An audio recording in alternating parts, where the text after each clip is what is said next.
Le premier suspect a été arrêté ici, à Rissorangis, au domicile de ses parents. L'homme serait un Antillais de 33 ans, connu des services de police pour des violences. Mais c'est ici, dans ce petit immeuble de Draveil, que vit l'individu, dans un périmètre extrêmement rapproché des 4 scènes de crime qui ont secoué le département de l'Essonne en l'espace de 5 mois. Ses voisins le décrivent comme un homme au comportement étrange. Assez sec, grand, crâne rasé, avec un comportement un peu bizarre dans sa façon de parler, dans sa façon d'être. Je me sentais pas particulièrement en danger au contact de cette personne, quoi. Il avait l'air instable. Psychologiquement, ouais, un peu curieux, ouais, quand même. C'est grâce au signalement de la moto que les enquêteurs sont remontés jusqu'à lui. Une Suzuki bleue et blanche, la même décrite par plusieurs témoins dans les meurtres de l'Essonne.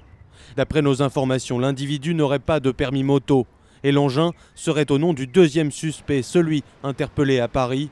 D'ailleurs, dans ce quartier de Draveil, les voisins restent incrédules. Moi, honnêtement, depuis que je le connais, je ne l'ai jamais vu avec une moto. Soit en vélo, soit avec sa voiture sans permis, mais sinon en moto, je ne l'ai jamais vu. L'homme, ainsi que le deuxième suspect arrêté à Paris à des fins de vérification, ont été placés en garde à vue. Ils sont interrogés par les enquêteurs de la police judiciaire de Versailles. Des perquisitions ont eu lieu à leur domicile.